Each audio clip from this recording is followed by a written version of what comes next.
Hi all, welcome to competitive cracker. ഞാൻ ആര്യ.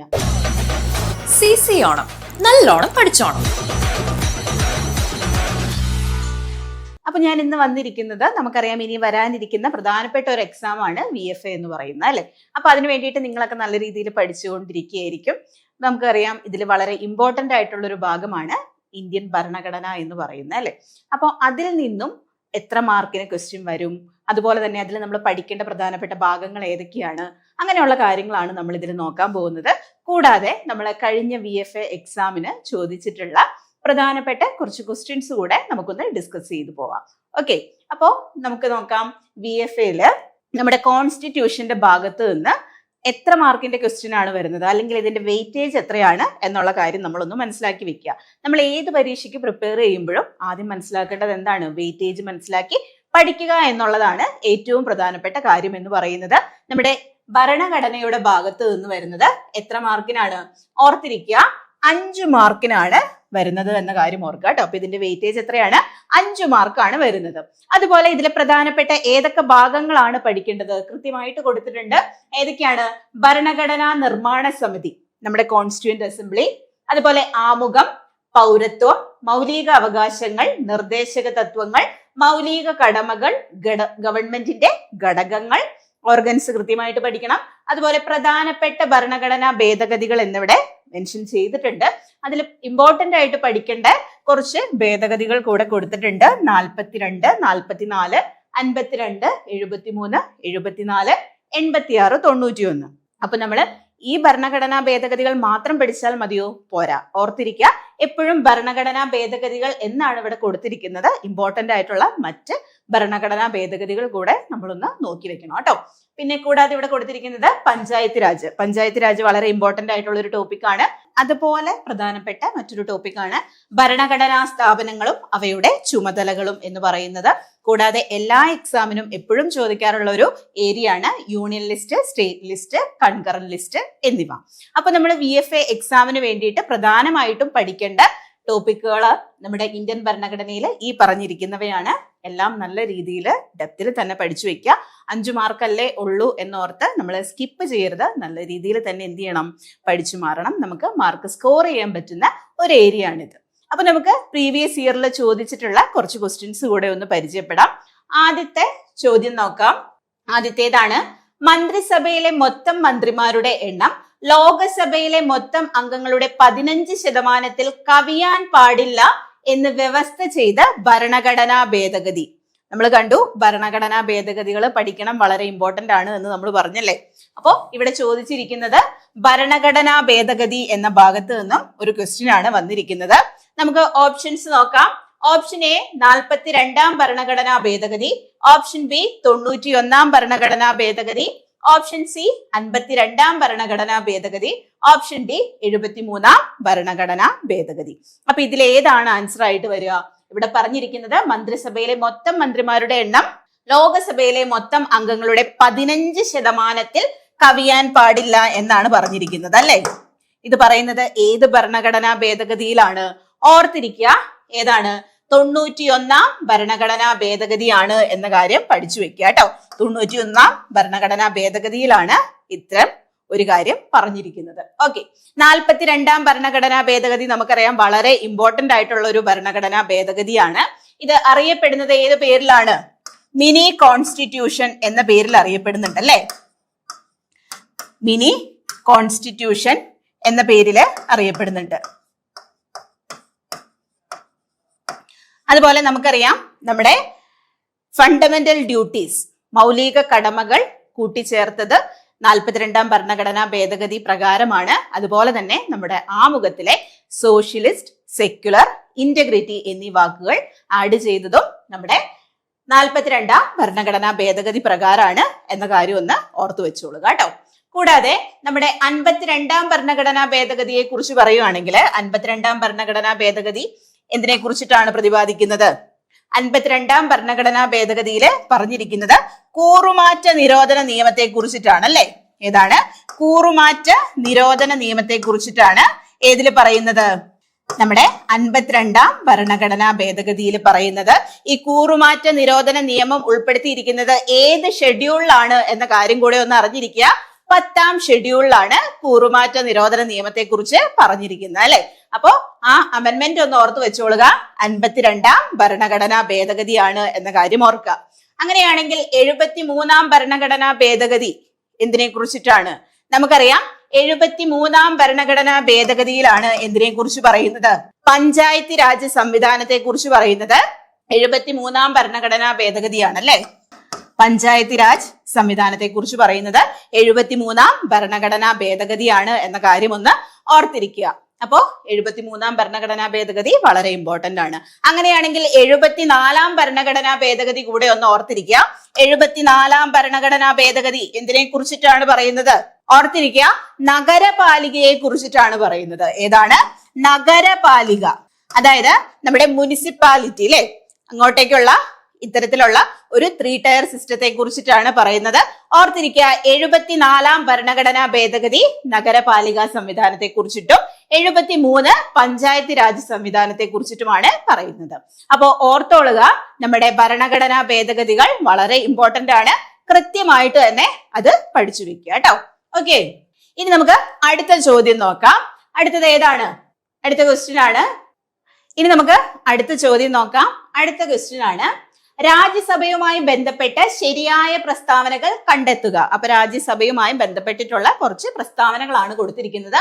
അതിൽ ഒന്നാമത്തെ പ്രസ്താവനയാണ്, 2/3 ഭാഗം അംഗങ്ങൾ ഓരോ 2 വർഷം കൂടുമ്പോൾ പിരിഞ്ഞു പോകുന്നു. രണ്ടാമത്തെ സ്റ്റേറ്റ്മെന്റ് ആണ്, രാജ്യസഭ ഒരു സ്ഥിരം സഭയാണ്. മൂന്നാമത്തേതാണ്, രാജ്യസഭ ഇന്ത്യയിലെ സംസ്ഥാനങ്ങളെ പ്രതിനിധാനം ചെയ്യുന്നു. നാലാമത്തേതാണ്, ധനബിൽ ആരംഭിക്കുവാനുള്ള അധികാരം രാജ്യസഭയ്ക്ക് ഇല്ല. നമുക്കറിയാം ഈ സ്റ്റേറ്റ്മെന്റിൽ ആദ്യം കൊടുത്തിരിക്കുന്നത് ശരിയാണോ? അല്ല അല്ലെ. ഇവിടെ പറഞ്ഞിരിക്കുന്നത് 2/3 ഭാഗം എന്നാണ് പറഞ്ഞിരിക്കുന്നത് അല്ലെ.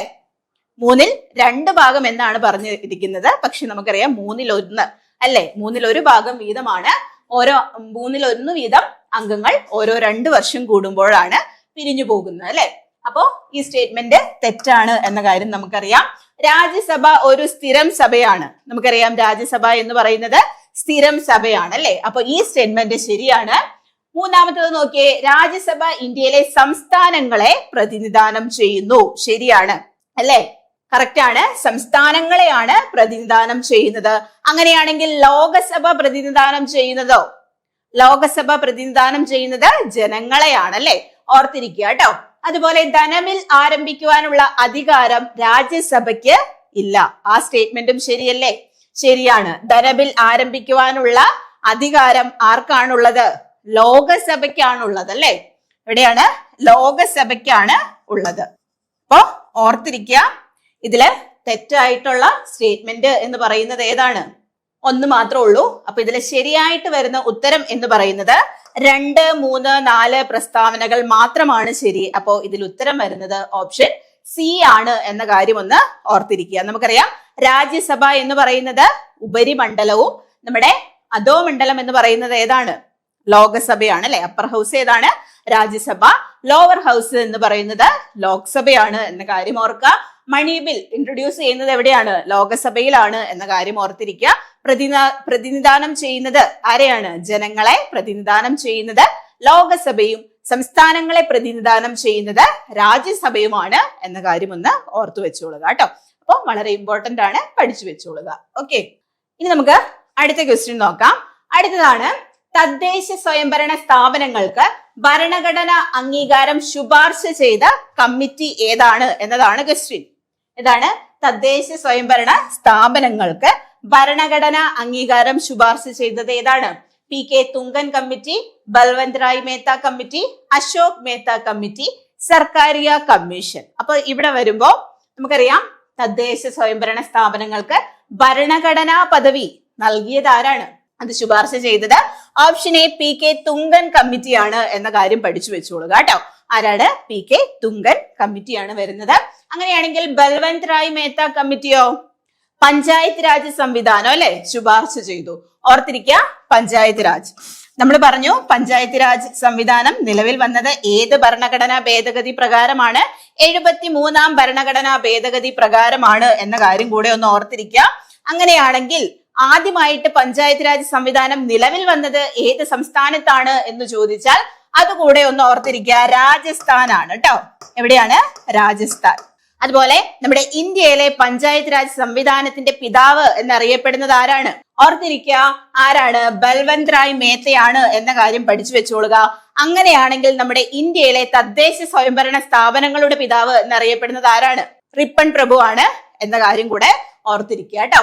ഓക്കെ, ഇനി നമുക്ക് നോക്കാം അശോക് മേത്ത കമ്മിറ്റി. അപ്പോ ഈ ബൽവന്ത് റായ് മേത്ത കമ്മിറ്റിയില് പഞ്ചായത്ത് രാജ് സംവിധാനമാണ് ശുപാർശ ചെയ്തത്. അത് പ്രകാരം ത്രിതല ഭരണ സംവിധാനം അല്ലെ, ഏതാണ്? 3 ടയർ ആണ് വന്നത്. 3 ടയർ ആണ് വന്നത്. അതായത് നമുക്കറിയാം ഗ്രാമപഞ്ചായത്ത്, ബ്ലോക്ക് പഞ്ചായത്ത്, ജില്ലാ പഞ്ചായത്ത്, അങ്ങനെ 3 തലത്തിലുള്ള ത്രിതല ഭരണ സംവിധാനമാണ് നമ്മുടെ ബൽവന്ത് റായ് മേത്ത കമ്മിറ്റി ശുപാർശ ചെയ്തത് എങ്കിൽ അശോക് മേത്ത കമ്മിറ്റി എന്താണ് ശുപാർശ ചെയ്തത്? 2 ടയർ സിസ്റ്റം ആണ്. ഏതാണ്? 2 ദ്വിതല ഭരണ സംവിധാനം. അതായത് മണ്ഡൽ, ജില്ല എന്നീ രീതിയില് 2 തലത്തിലുള്ള ഭരണ സംവിധാനമാണ് ശുപാർശ ചെയ്തത് എന്ന കാര്യം ഒന്ന് പഠിച്ചു വെച്ചോളുക. ഓക്കെ, അങ്ങനെയാണെങ്കിൽ പിന്നെ പറഞ്ഞിരിക്കുന്നത് ഏതാണ്? സർക്കാരിയ കമ്മീഷൻ. എന്താണ് സർക്കാരിയ കമ്മീഷൻ ശുപാർശ ചെയ്തത്? നമ്മുടെ കേന്ദ്ര സംസ്ഥാനങ്ങളുടെ ബന്ധം നല്ല രീതിയിൽ കൊണ്ടുപോകുന്നതിന് വേണ്ടിയിട്ട് ഇന്റർ സ്റ്റേറ്റ് കൗൺസിൽ രൂപീകരിച്ചത് സർക്കാരിയ കമ്മീഷന്റെ ശുപാർശ പ്രകാരമാണ് എന്ന കാര്യം കൂടെ ഒന്ന് ഓർത്തു വെച്ചോളുക. അപ്പോ കമ്മീഷനുകള് വളരെ ഇമ്പോർട്ടന്റ് ആണ്, കൃത്യമായിട്ട് തന്നെ പഠിക്കുക. അതിനേക്കാൾ ഉപരി നമ്മൾ ഇവിടെ ഓർത്തിരിക്കേണ്ടത് ഏതാണ്? പഞ്ചായത്ത് രാജ് വളരെ ഇമ്പോർട്ടന്റ് ആണെന്ന് ഓർക്കുക. നല്ല രീതിയിൽ തന്നെ പഠിച്ചു വെക്കുക. വളരെ ഒരു പ്രധാനപ്പെട്ട ഹോട്ട് ടോപ്പിക്സ് ആണ് ഇത്, നമ്മുടെ പഞ്ചായത്ത് രാജ് സിസ്റ്റം എന്നൊക്കെ പറയുന്നത് കേട്ടോ. ഓക്കെ, അടുത്ത ക്വസ്റ്റ്യൻ നോക്കാം. അടുത്ത ചോദ്യം ഏതാണ്? താഴെ തന്നിരിക്കുന്നവയിൽ ഭരണഘടനയുടെ 4-ാം അധ്യായത്തിൽ പെടാത്തത് ഏത്? 4-ാം അധ്യായം അല്ലെ? 4-ാം അധ്യായം എന്ന് പറയുമ്പോൾ തന്നെ നമുക്കറിയാം ഏതാണ് 4-ാം അധ്യായത്തിൽ വരുന്നത്? DPSP ആണ് വരിക അല്ലെ? DPSP, directive principles of state policy അല്ലെ, നിർദ്ദേശക തത്വങ്ങൾ എന്ന് പറയും. അപ്പോ ഈ DPSP ആണ് പാർട്ട് 4 വരുന്നത്. നമുക്ക് ഓർത്തിരിക്കാൻ എളുപ്പമുണ്ട്. DPSP 4 ലെറ്റർ അല്ലേ ഉള്ളൂ. അപ്പോ ഏതിലാണ് വരിക? പാർട്ട് 4 വരുന്നത് എന്ന കാര്യം ഒന്ന് പഠിച്ചു വെച്ചോളുക കേട്ടോ. അപ്പൊ ഈ DPSP ഉൾപ്പെടുന്നത് ഇതിലെ ഏതാണ് എന്നതാണ് ക്വസ്റ്റ്യൻ. തുല്യ ജോലിക്ക് തുല്യവേതനം, ഏകീകൃത സിവിൽ നിയമം, സംഘടനാ സ്വാതന്ത്ര്യം, പൊതുതൊഴിലിൽ തുല്യ അവസരം. ഇതില് ഏതാണ് വരിക? നമുക്ക് കാണുമ്പോ തന്നെ അറിയാം. ഇതിൽ വരുന്നത് തുല്യ ജോലിക്ക് തുല്യവേതനം DPSP വരുന്നത് അല്ലെ? അതുപോലെ ഏകീകൃത സിവിൽ നിയമം, അതും ഏതിലാണ് വരിക? നമ്മുടെ DPSP വരുന്നത്. അപ്പോ നമുക്കിതില് കൃത്യമായിട്ട് പറയാൻ പറ്റും ഇതില് ഉൾപ്പെടാത്തത് ഏതാണ്? D ആണ് വരുന്നത്. 3, 4 എന്നിവ ഏതാണ് വരിക? ഫണ്ടമെന്റൽ റൈറ്റ്സ് ആണ് വരിക അല്ലെ? സംഘടനാ സ്വാതന്ത്ര്യം, പൊതുതൊഴിലിൽ തുല്യ അവസരം, ഇത് രണ്ടും വരുന്നത് ഏതിലായിരിക്കും? മൗലിക അവകാശങ്ങളിലാണ് എന്ന കാര്യം ഒന്ന് ഓർത്തു വെച്ചോളുക. നമ്മളിവിടെ DPSPയെ കുറിച്ച് പറയുമ്പോ ഈ DPSP എന്ന ആശയം നമ്മൾ കടമെടുത്തത് എവിടെ നിന്നാണ്? DPSP എന്ന ആശയം കടമെടുത്തത് ഓർത്തിരിക്കുക, അയർലൻഡിൽ നിന്നാണ് കടമെടുത്തത്. എവിടെ നിന്നാണ്? അയർലൻഡിൽ നിന്നാണ് കടമെടുത്തത്. അയർലൻഡ് കടമെടുത്തത് എവിടെ നിന്നാണ്? സ്പെയിനിൽ നിന്നാണ് എന്ന കാര്യം ഓർക്കുക. പക്ഷെ നമ്മുടെ ബേസ്, അടിസ്ഥാനം എന്ന് പറയുന്നത് എന്താണ്? ഇന്ത്യൻ ആക്ട് ഓഫ് 1935 ആണ് എന്ന കാര്യം ഒന്ന് ഓർത്തിരിക്കുക കേട്ടോ. അതുകൂടെ ഒന്ന് മനസ്സിലാക്കുക. അപ്പൊ നമ്മൾ ഈ ആശയം കടമെടുത്തത് അയർലൻഡിൽ നിന്നാണ്.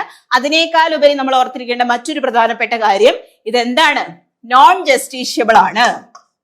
നോൺ ജസ്റ്റീഷ്യബിൾ എന്ന് പറഞ്ഞു കഴിഞ്ഞാൽ ന്യായവാദാർഹമല്ല എന്ന കാര്യം ഒന്ന് ഓർക്കുക കേട്ടോ. എന്താണ്?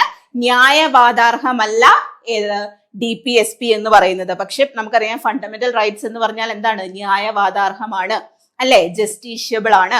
DPSP എന്ന് പറഞ്ഞാൽ നോൺ ജസ്റ്റീഷ്യബിൾ ആണ്, അല്ലെങ്കിൽ ന്യായവാദാർഹമാണ് എന്ന കാര്യം ഒന്ന് ഓർത്തു വെച്ചോളുക കേട്ടോ.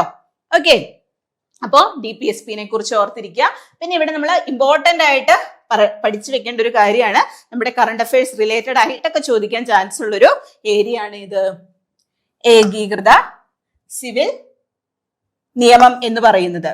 അപ്പൊ നമ്മൾ ഇവിടെ നോക്കിയിരിക്കേണ്ട പ്രധാനപ്പെട്ട ഒരു ഏരിയ ആണ് ഏകീകൃത സിവിൽ നിയമം എന്ന് പറയുന്നത് അല്ലെ. അപ്പൊ ഇവിടെ വരുന്നത് ഏതാണ്? UCC ആണ് വരുന്നത്, അതായത് യൂണിഫോം സിവിൽ കോഡ് അല്ലെ, യൂണിഫോം സിവിൽ കോഡ്. അപ്പൊ ഈ UCC വരുന്നത് ഏത് ആർട്ടിക്കിളിലാണ് എന്ന കാര്യം ഒന്ന് ഓർത്തിരിക്കുക. ആർട്ടിക്കിൾ 44-ലാണ് ഏത് വരുന്നത്? യൂണിഫോം സിവിൽ കോഡ് എന്ന് വരുന്നത് എന്ന കാര്യം പഠിച്ചു വെച്ചോളൂ കേട്ടോ. നമുക്കറിയാം യൂണിഫോം എന്ന് പറയുമ്പോൾ എന്താണ്? ഒരുപോലെയുള്ളത് എന്നുള്ളതല്ലേ. അപ്പോ ഇവിടെ 44 എന്ന് പറയുന്നത് ഒരുപോലെയുള്ള രണ്ട് നമ്പേഴ്സ് അല്ലെ, സെയിം നമ്പർ തന്നെയാണ് വരുന്നത്. അപ്പൊ ഇവിടെ ഏതാണ്? യൂണിഫോം സിവിൽ കോഡ് എന്ന് പറയുന്നത് ആർട്ടിക്കിൾ 44-ലാണ് എന്ന കാര്യം ഒന്ന് ഓർത്തിരിക്കുക. ആദ്യം നിലവിൽ വന്നത് യൂണിഫോം സിവിൽ കോഡ് ആദ്യം വന്നത് എവിടെയാണ് എന്ന കാര്യം പഠിച്ചു വെക്കുക. 2025 എവിടെയാണ് വന്നത്? ഉത്തരാഖണ്ഡിലാണ് വന്നത് കേട്ടോ. പിന്നീട് 2026 എവിടെയൊക്കെ വന്നു, ഏതൊക്കെ സംസ്ഥാനങ്ങളിൽ വന്നു എന്ന കാര്യം കൂടെ ഒന്ന് പഠിച്ചു വെച്ചോളുക. ഒന്ന് ഗുജറാത്ത്, അതുപോലെ തന്നെ ആസാം. അപ്പോ ഇത് രണ്ടും പഠിക്കുക. പിന്നീട് ഇപ്പൊ ലേറ്റസ്റ്റ് വന്നേക്കണ എവിടെയാണ്? മധ്യപ്രദേശ് ആണ് എന്ന കാര്യം കൂടെ ഒന്ന് ഓർത്തിരിക്കുക കേട്ടോ. അപ്പോ കൃത്യമായിട്ട് UCC വളരെ ഇമ്പോർട്ടന്റ് ആണ്. ലേറ്റസ്റ്റ് ആയിട്ട് വന്നതുകൊണ്ട് ചോദിക്കാൻ ചാൻസ് ഉണ്ട്. അതുപോലെ നമുക്കറിയാം DPSPയിൽ വരുന്നതാണ്. കൃത്യമായിട്ട് അതൊന്ന് നോട്ട് ചെയ്ത് പഠിക്കുക. ഓക്കെ, അടുത്ത ക്വസ്റ്റ്യൻ നോക്കാം. ചേരുംപടി ചേർത്തവ പരിശോധിക്കുക. ലിസ്റ്റുകളുടെ ഭാഗത്ത് നിന്നൊരു ക്വസ്റ്റ്യൻ ആണ് വന്നിരിക്കുന്നത്. യൂണിയൻ ലിസ്റ്റ് പ്രതിരോധം, ആണവോർജം. സംസ്ഥാന ലിസ്റ്റ് കൃഷി, മത്സ്യബന്ധനം. കൺകറന്റ് ലിസ്റ്റ് മദ്യനിയന്ത്രണം, ബാങ്കിംഗ്. തന്നിരിക്കുന്ന സൂചകങ്ങൾ ഉപയോഗിച്ച് ശരിയായ ഉത്തരം കണ്ടെത്തുക എന്നുള്ളതാണ് ക്വസ്റ്റ്യൻ ആയിട്ട് വന്നിരിക്കുന്നത്. ഇതിൽ ഏതാണ് ആൻസർ ആയിട്ട് വരിക? നമുക്കറിയാം ഓപ്ഷൻ 1, 2 അല്ലെ. 1, 2 ആണ് ശരി എന്ന് പറയുന്നത്. നമുക്കറിയാം യൂണിയൻ ലിസ്റ്റ് പ്രധാനമായിട്ടും എത്ര ലിസ്റ്റുകൾ ഉണ്ട്? 3 ലിസ്റ്റുകളാണ് ഉള്ളത്. ഈ 3 ലിസ്റ്റുകളിൽ ഈ ലിസ്റ്റുകൾ ഉൾപ്പെട്ടിരിക്കുന്നത് ഏത് ഭാഗത്താണ് എന്ന കാര്യം ഒന്ന് ഓർത്തിരിക്കുക. ഏത് ഷെഡ്യൂളിലാണ്? 7th ഷെഡ്യൂളിലാണ് എന്ന കാര്യം ഓർക്കുക കേട്ടോ. അപ്പൊ നമുക്കറിയാം ലിസ്റ്റുകൾ വരുന്നത് ഏതിലാണ്? 7th-ലാണ്. എല്ല് തിരിച്ചിട്ട് കഴിഞ്ഞാൽ എന്താണ്? 7 വരുന്നത് അല്ലെ. അപ്പൊ ലിസ്റ്റുകൾ വരുന്നത് 7ാമത്തേലാണ് എന്ന കാര്യം ഒന്ന് ഓർത്തിരിക്കുക.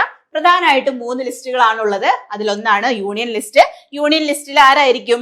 അതിൽ ഉൾപ്പെട്ടിരിക്കുന്ന വിഷയങ്ങളിൽ നിയമനിർമ്മാണം നടത്തുന്നത് പ്രധാനമായിട്ടും ഓർത്തിരിക്കുക കേന്ദ്ര സർക്കാരാണ്, അല്ലെങ്കിൽ നമ്മുടെ യൂണിയൻ ഗവൺമെന്റ് ആണ് എന്ന കാര്യം ഓർക്കുക. പിന്നീട് വരുന്നതാണ് ഏത്? സ്റ്റേറ്റ് ലിസ്റ്റ് എന്ന് പറയുന്നത്. ഇതിൽ ഉൾപ്പെട്ടിരിക്കുന്ന വിഷയങ്ങളിൽ നിയമനിർമ്മാണം നടത്തുന്നത് ആരായിരിക്കും?